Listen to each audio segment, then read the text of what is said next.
You said lynx, other megafaunas or animals that could be reintroduced, maybe wolves, bears, bison.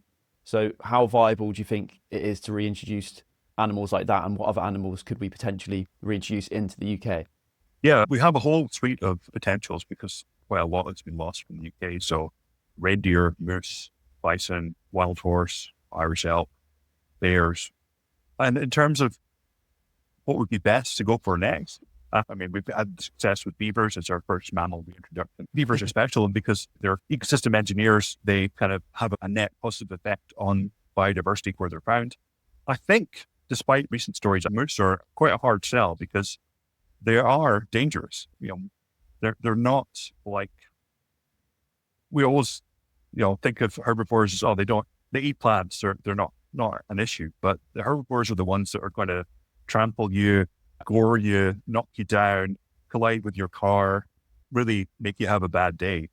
And certainly in places where moose are found, I'm thinking about like Sweden, then number of fatalities from collisions with moose are really high. Really? And that's something that possibly because we've lived without them for so long, we don't fully appreciate at the moment. My preferred species for reintroduction would be the lynx, because we don't have any large carnivores in the UK anymore. Our largest carnivores, badger or fox, which are essentially scavengers. The lynx only went extinct in the UK around about the Middle Ages, almost certainly due to habitat modification by humans. It is entirely inoffensive. Unlike moose, unlike reindeer, nobody's ever been killed by a lynx. They couldn't do it. They're not strong enough and angry enough. They're very secretive, shy creatures. And they eat deer, which is the one thing we've got far too much of in this country. Yeah. Instead of paying people to go out and cull deer, we could just release a few lynx and let them do it naturally. So that would be my preferred next subject for reintroduction.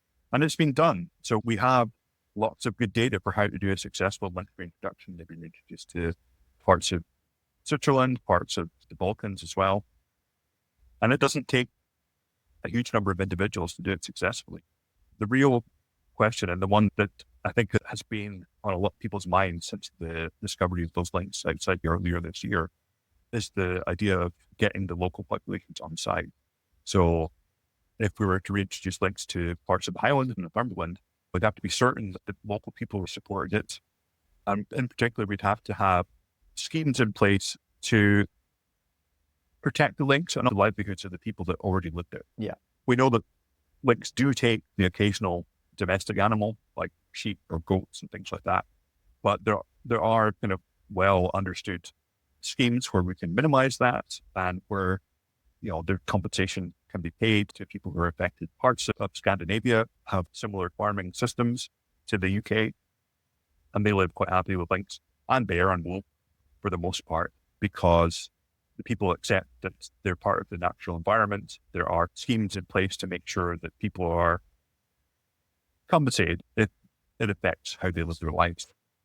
Has there been illegal or sneaky introductions of the lynx in the UK, or is there literally just no evidence of them roaming our land at the moment? Well, there has in the news, like about 4 or 5 months ago, there's all over the place about how they found not just one, but 4 lynx being dumped at Kingusi, which is only about an hour's drive from where I am just now in Inverness.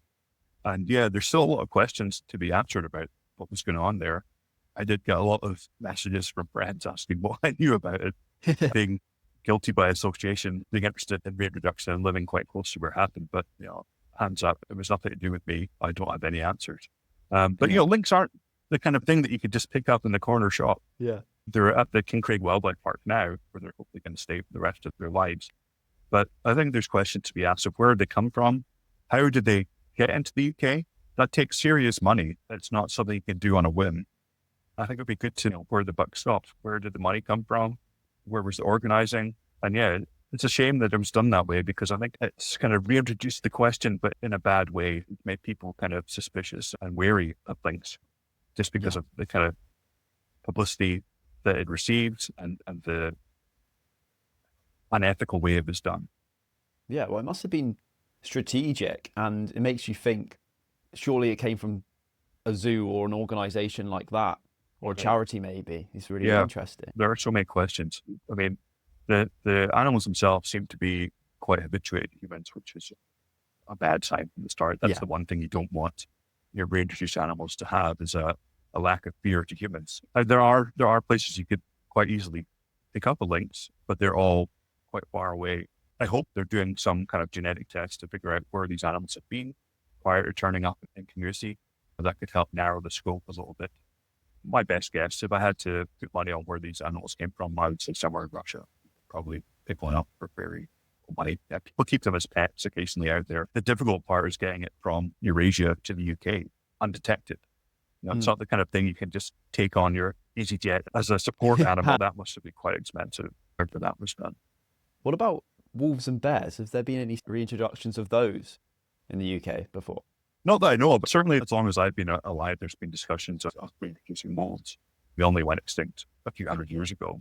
But unlike lynx, wolves are dangerous to humans. There's no doubt about that. People that live beside wolves occasionally get attacked, occasionally get killed by them. And so they're a much harder sell than the lynx, which are inoffensive to humans. So, I mean, there are places where you can see wolves in the UK. So I don't know if it's actually happened yet, but I have heard that some estates are trying to bring in fenced enclosures of wolves to see how that goes. And there's wolves in particular. But yeah, aside from it, essentially just a big park, I don't see it being acceptable to the people that live in the UK. The risk, I think we're just not comfortable enough with nature to accept the risks that maybe people who do live alongside wild animals are quite happy to. Yeah. How dangerous are they? Because I've heard other people say that they're scared of humans and they won't be a threat. And if they take some sheep, you can subsidize that. So are they genuinely statistically a threat to humans living near them? Certainly in North American wolves, over the past century, no one's been even attacked by a wolf in North America.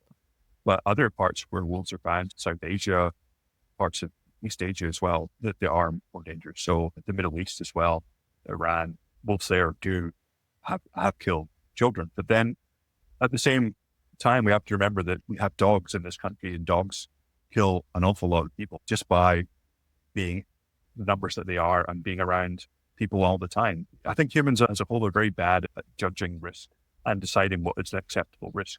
You could walk out of your house tomorrow and get flattened by a tree. That happens to people all the time, but nobody ever thinks it's going to happen to them. The same with living with wild animals. Yes, you could get eaten by a wolf, but chances are you're much more likely to get killed by a cow stampeding or fall off a ladder and kill yourself that way. Does it go against our almost evolutionary or basic instincts to reintroduce things like wolves and bears? Because it feels like we're programmed to want to get rid of them. Yeah, I'm not sure about evolutionary reasons, but certainly cultural reasons. If you think of our history with the wolf, nobody ever really has anything good to say about them. They are the bad guys in all of our stories, from the Bible to Brother Grimm. The wolf is the one thing that you don't want around, the one thing you don't want to be like. Even apart from the fact that occasionally we're on their menu, certainly they are the bad guy. The bear is a slightly more complex story, but the bear sometimes is the good guy, sometimes it's the bad guy. But yeah, certainly, again, very dangerous. There is a definite inherent risk of being around bears. And so, yeah, it does make it a hard sell. The problem with the UK compared to parts of Europe is that because we're an island, any reintroductions have to be human mediated. It's not like the examples of wolf recovery in the Netherlands where they can just walk from their nearest population into the Netherlands, or lynx expanding into parts of Slovakia or Slovenia where they can just walk. If we're going to be serious about reintroduction in the UK, then we have to bring them in. Like, we have to physically transport them onto our little island. And they're here to stay because they can't swim. So what would be the benefits potentially of a lynx reintroduction? You said about managing deer populations, but I was just wondering if there are any other. Yeah, I think that would be a huge benefit. If you look at examples of things like beavers, red kites, and white-tailed eagles, ecotourism would be another natural benefit. People spend lots of money, lots of time going to see white-tailed eagles in Mull. People spend lots of money. I've spent money myself going to see reintroduced beavers in the UK, trying to spot them. So yeah, certainly, I think there would be a big sell for ecotourists wanting to go and see them. I know that in southern Spain, the Doñana Park, which is one of the strongholds of the Iberian Lynx, they make a lot of money from tourists going to just observe the lynx, going out with trained guides to try and spot them. In fact, my dad and my sister went to try and find Iberian lynx earlier this year. They didn't see any, but they still had a great time. Even if there's a no-show, you're still employing somebody, contributing money to the economy, encouraging respect for the animal, encouraging people to be trained as rangers or wildlife guides. So there's a huge number of, I think, positive knock-on effects from having these majestic animals around. Yeah, I mean, as a wildlife photographer, having animals like that in the UK, I'd be spending so much money traveling to Scotland or buying a house in Scotland to try and photograph them. Ecotourism definitely is an industry to keep an eye on. I assume it's growing by the year. I would think so. I mean, certainly places like Mull and Skye, which are rural economies, traditionally have not attracted a lot of investment. Certainly they're making the most of having field eagles around. And so their fishermen in the off season can take their boats out to show people them flying around their nests. And so, yeah, it provides another viable investment stream for local people.